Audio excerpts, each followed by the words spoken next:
Um, Mining is a really important part of all this. Here's where we're going to start. It's right here. I'm going to zoom in a little bit more for you guys. Yeah, there we go. Mining plays a crucial role. We've talked about this again from Alaska all the way to here, and there's a reason for this. All of these mines were ancient. They were being worked all the way back into this Emperor Tigrinus's time. They were mining mica and emeralds and turquoise and jade and all kinds of materials. Mining is as old as mankind. And many of the mines that we're talking about now are have been worked in ancient times. And Nevada was absolutely one of the most mineral rich places here. California, Nevada, I'd say. Um, Nevada competing with California, believe it or not. And we're going to get into petrified wood and the importance of that in what it is what the mining industry really is. What are we mining? Organic life is my opinion. Large trees, large creatures. Through these episodes, we've shown giant men that were turned to crystal and silver in California. We've shown giant lizards that were petrified and turned into crystals, giant coconuts, giant trees, giant, just about every type of organic matter from plant life to reptiles to mammals. In just about every one of these episodes we've shown, they find large versions of these creatures. The quote megafauna is far closer to our time frame. In fact, we're showing that men were living alongside these giant creatures and fighting them in many cases, and that these giant, these trees and plants were huge, and these animals were huge, and the men were, huge. And in the Emperor Tigrinus example, he was made king and he was buried with all honors. And, he was living alongside these other, quote, phenotypes. We're not just dealing with races opposed to each other, or, the Chinese just coming from the other side of the world. Remember, we had Malay in Mexico, we had Malay in the Yucatan, we had, quote, Indian. This was India Superior. Sanskrit's found all over America. Chinese is found all over America. Hebrew is found all over America. This is the foundations of a lot of this, you guys. And I journey to say the story of Babel originates here for sure. So yeah, let's get into this article. This article doesn't have the title, the date. I'll get to it later. I believe it's the late 1800s. So yeah, this one's called "The Wonders of the Nevada Underground Villages and Highways." Okay, this one's incredible. Hey, good to see you guys. Thank you again for our people that have joined since I've started. Appreciate you joining me at such an early hour. Means a lot to me. 101, 101 people. Beautiful number. Yeah, so we're getting into the articles and we're going to get kind of efficient here. I'll try not to ramble too much, which is tough for me. The Wonders of Nevada Underground Villages and Highway, the Virginia Nevada Territory Enterprise, contains a very interesting description of the exhaustive works of the silver mines in and around that place. Now, remember, we talked about the relation of old systems, old cave systems, old underground systems, and the military um, distributions of the deep underground bases, and how I believe they're repurposed old, not only mines, but habitations. And this one is a very good example of it. There are whole communities and villages underground with cars, steam engines, and many of the other appliances of upper world life, it says. Descending at the collar works by a perpendicular shaft over 400 feet in depth, one may wander off in almost every direction. By 2 or 3 different roads, we might travel eastward nearly half a mile, and finally coming out to the light of day in the southeastern suburbs of the city among the mills and miners' cabins. Okay, so come out to the light of day, right? But as you'll see, we stay underground for the majority of this. But we will take another course, leaving the village of the Colorites. We travel northward. Along the sides of the narrow streets are glimmering lights. Now we're back underground, some twinkling far ahead, like distant stars, and others flashing suddenly upon as we turn the corners of the blinding um, affluence of light. As we proceed on our journey, we meet with many picturesque groups of miners at their labors.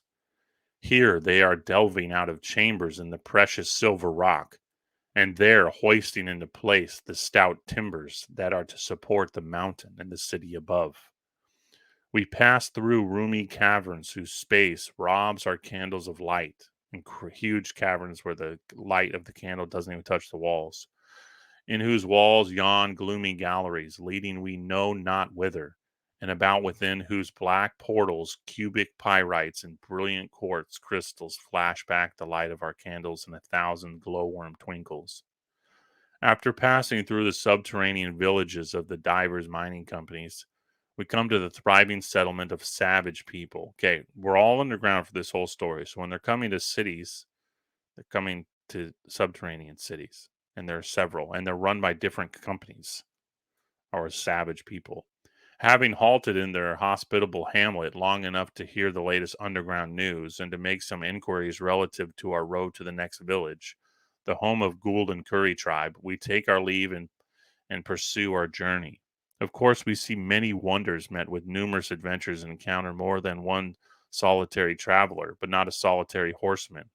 Walk on the brink of more than one yawning chasm, and experience numerous and mixed sensations, but finally reach the Golden Curry clan in safety. We find them quite a civilized people. The language here is incredibly interesting. Okay, it's like Lord of the Rings. You know, you got all these different groups, um, these different quote peoples living in these underground cities, right? Although more than 400 feet below the streets of the city, we find here a large building with a huge steam engine in it, puffing away as comfortably as though there was no surface to the earth, with green trees, singing birds, and sun shining everywhere. Very interesting. We enter the building and take a seat, sip a glass of champagne, light a cigar, and we watch its alluring smoke mingle with the white wreaths of steam from the hissing engine. Wonder whether we are really within the earth or upon it. Lamps are burning upon the walls. Persons are passing through the room in which we are seated, are going downstairs, coming upstairs, bustling in every direction. A new face each minute. We seemed to have stumbled upon the gnomes. We find in passing through the village that the people here have railroads in every direction, and as in the world above, have to clear the track for the rushing trains with fiery eyes dart wrathfully out of the dark and lonesome roads.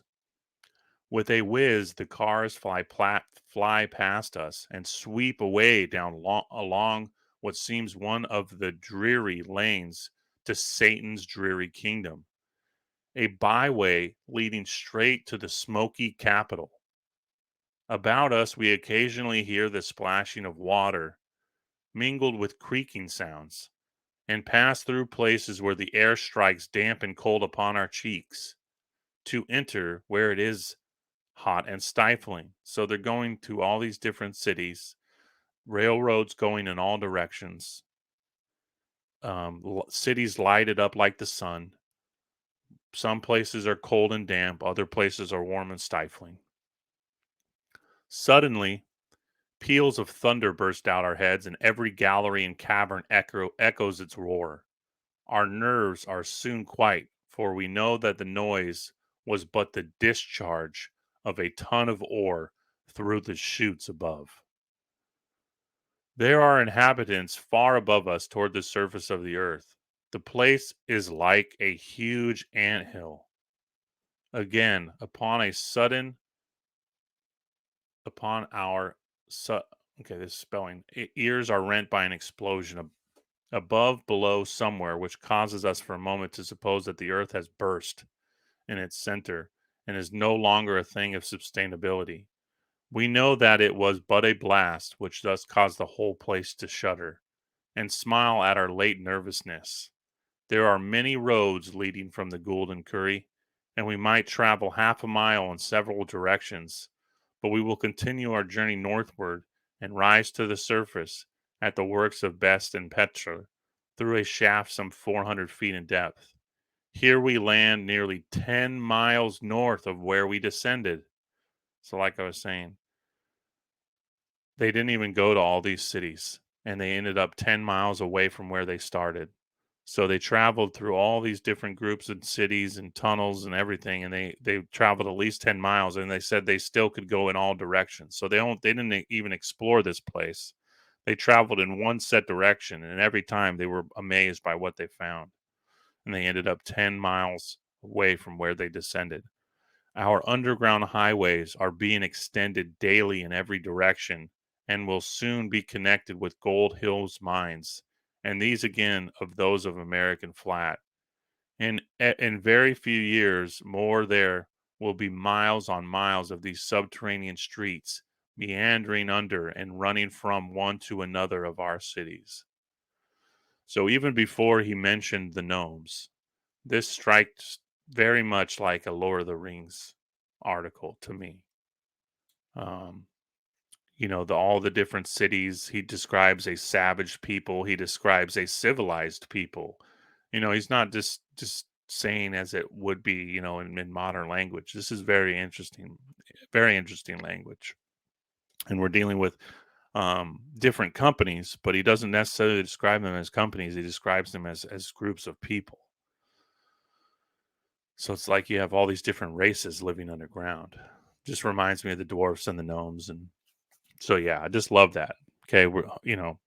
Hundreds of miles. And in many cases, that's kind of correlates with what I've been talking about, especially from California, where, they were finding um, endless miles of caves and tunnels under hundreds of feet of lava flow. But yeah, so I hope you like that one. I just think the language in this one's so fascinating. Yeah, we're gonna keep moving